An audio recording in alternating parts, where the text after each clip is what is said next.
Hello friends, ધમુસ kitchen and blog પર તમારું સ્વાગત છે। આદુને મીઠામાં શેકીને આજે બનાવીશું ઉત્તમ ઔષધીય ગુણોવાળી રેસીપી। શરદી, ખાંસી, સળેખમ, કફ આ બધાનો રામબાણ ઈલાજ।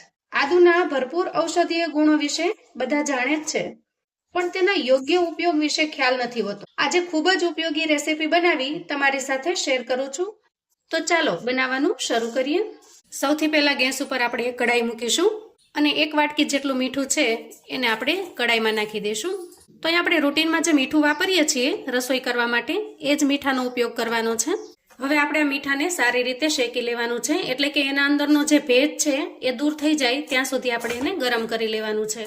અહીં તમે જોઈ શકો છો કે ચમચીની અંદરથી આસાનીથી પડતું પણ નથી અને ચમચીમાં ચોંટેલું રહે છે, એટલે કે મીઠાની અંદર હજી ભેજનું પ્રમાણ છે।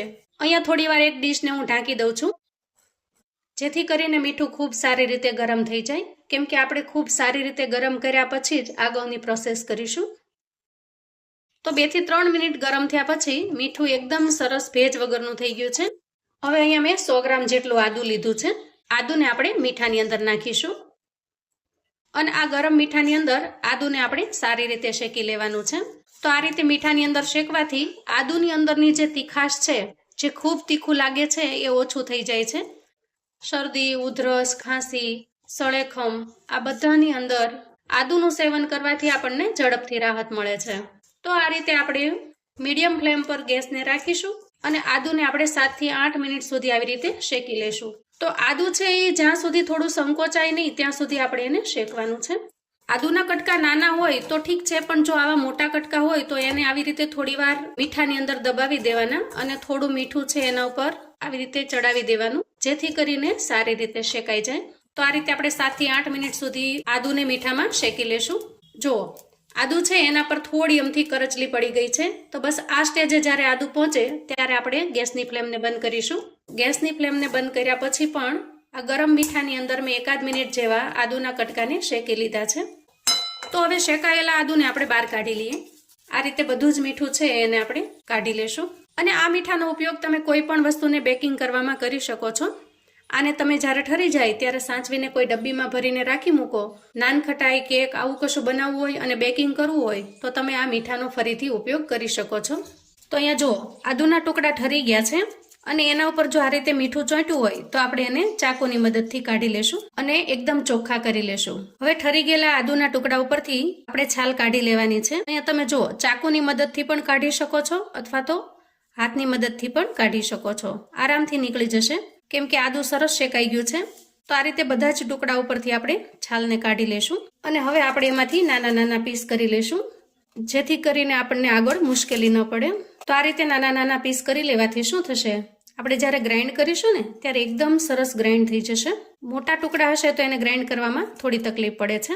હવે લઈશું આપણે એક મિક્સર જાર અને બધા જ કટકાને આપણે જારમાં ટ્રાન્સફર કરીશું, ઢાંકણ ઢાંકી દઈશું અને એકદમ સરસ પેસ્ટ બનાવીને તૈયાર કરી લઈશું। તો અહીંયા જુઓ આદુની આપણે એકદમ સરસ પેસ્ટ બનાવી લીધી છે। હવે અહીંયા આદુની પેસ્ટ છે એ આટલી નાની વાટકી જેટલી થઈ છે। તો એ જ કટોરી પ્રમાણે આપણે અહીંયા ગોળ લેશું। 1 કટોરી આદુની પેસ્ટની સામે આપણે અહીંયા 2 કટોરી જેટલો ગોળ લેશું। હવે અહીંયા ગેસ ઓન કરી અને ગેસ ઉપર મેં એક પેન મૂકી દીધું છે અને તૈયાર કરેલી આદુની પેસ્ટ છે એને હું પેનમાં ટ્રાન્સફર કરી દઉં છું। તો અહીંયા તમે જુઓ આદુની પેસ્ટમાં આપણે સહેજ પણ પાણીનો ઉપયોગ કર્યો નથી। હવે આપણે ગોળને એડ કરી દઈએ। ગેસની ફ્લેમને આપણે અહીંયા ધીમી રાખીશું અને આદુની પેસ્ટની અંદર ગોળ છે એને સારી રીતે મિક્સ કરી લઈએ।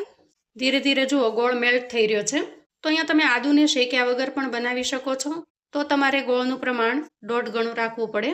એટલે કે અહીંયા આપણે 1 વાટકી પેસ્ટની સામે 2 વાટકી ગોળ લીધો હતો, તો તમારે 3 વાટકી જેટલો ગોળ યુઝ કરવો પડશે, કેમ કે આદુ શેકાયા પછી એની તીખાશ ઓછી થઈ જાય છે અને સીધી પેસ્ટ હોય તો તમારે થોડી શેકવી પણ પડે છે, જેથી કરીને એના અંદરનું કાચાપણું દૂર થઈ જાય। પણ આપણે અહીંયા એવું કશું જ કરવું નહીં પડે, કેમ કે આદુ ઓલરેડી સરસ શેકાયેલું છે। અહીંયા તમે જુઓ એકદમ સરસ મિશ્રણ તૈયાર થઈ ગયું છે। તો આને આપણે આવી રીતે થોડી વાર ચલાવી લેવાનું છે અને ગોળને પાકવા દેવાનો છે। મિશ્રણ થોડું ઘાટું થાય એટલે અહીંયા આપણે થોડું અમથું સંચળ ઉમેરીશું, 2 ચપટી જેટલું। તો અહીંયા આપણે જેટલી પેસ્ટ હોય એના પ્રમાણમાં સંચળ ઉમેરવાનું છે અને થોડો વરિયાળીનો ભૂકો કરેલો છે એને ઉમેરી દઈએ, એનાથી ખૂબ જ સરસ ટેસ્ટ આવશે। તો અહીંયા મેં જરૂરિયાત મુજબ 100 ગ્રામ જેટલું જ આદું લીધું છે, તો તમે 200 ગ્રામ 250 ગ્રામ આદું લઈ શકો છો અને જાજી રેસીપી પણ બનાવી શકો છો. શિયાળાની શરૂઆતમાં જો બનાવો તો તમે ઘણી બધી બનાવીને રાખી શકો છો, કેમ કે લાંબા સમય સુધી સારી રહે છે અને બગડતી પણ નથી. હવે આવી રીતે મિશ્રણ ઘાટું થઈ જાય, વાટકાની અંદર થોડું પાણી લેશું અને મિશ્રણને થોડું અંદર એડ કરીશું, જો આ રીતે, અને પછી હાથની મદદથી ચેક કરીશું. અંદરનું મિશ્રણ છે એકદમ ઘાટું થઈ ગયું છે અને આસાનીથી પીગળતું પણ નથી, તાંતણા જેવું થઈ જાય છે. તો અહીંયા ગેસની ફ્લેમને આપણે બંધ કરી દઈશું. તો મિશ્રણને આપણે અહીંયા પ્લેટમાં કાઢી લીધું છે. હવે આ મિશ્રણને આપણે ઠંડુ થવા દઈએ. થોડું ઠરી જાય એટલે હાથમાં ઘી લગાવી દઈશું અને આ રીતે થોડું થોડું મિશ્રણ લઈ અને આપણે ગોળીઓ વાળી લેશું. તો જરૂરિયાત મુજબ નાની મોટી ગોળી તમે વાળી શકો છો. તો અહીંયા જુઓ, આદુની કેન્ડી બનીને તૈયાર થઈ ગઈ છે. અને તમે આદુની ગોળી કહો અથવા તો આદુની કેન્ડી કહો, કોઈ પણ નામ આપી શકો છો. હવે અહીંયા જુઓ, થોડો મેં સુગર પાવડર લીધો છે અને કેન્ડીને આપણે સુગર પાવડરથી કોટ કરી લઈએ, જેથી કરીને એકબીજાને ચીપકી ન જાય. તો આ રીતે બધી જ કેન્ડીને આપણે સુગર પાવડરથી કોટ કરી લઈએ. તો જુઓ, કેન્ડી બનીને તૈયાર થઈ ગઈ છે. એકદમ મસ્ત, દેખાવમાં પણ ખૂબ સરસ લાગે છે અને ટેસ્ટમાં એકદમ મસ્ત લાગે છે. બજારમાં જે આપણને વિક્સની ગોળી મળે છે ને, એવો જ સરસ ટેસ્ટ બનીને તૈયાર થાય છે. આ કેન્ડીને તમે લાંબા સમય સુધી સ્ટોર કરીને રાખી શકો છો અને જ્યારે પણ શરદી, સળેખમ, કફ કશું પણ થાય તો એક ગોળી લેતા જ તમને ઘણી રાહત દેખાશે. તો મિત્રો, આવું અવનવું જાણવા માટે ચેનલ પર જો તમે નવા છો તો ચેનલને સબસ્ક્રાઈબ કરો. વિડીયો ગમે તો લાઈક અને શેર કરો. તમારા સગા સંબંધી મિત્રોને આ આદુની કેન્ડી બનાવવાની રેસીપી ચોક્કસથી મોકલી આપજો, જેથી એ લોકો પણ જ્યારે શરદી, ખાંસી, કફ કશું થાય તો બનાવીને તૈયાર કરી શકે.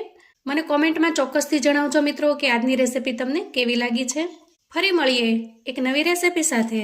ત્યાં સુધી આવજો મિત્રો.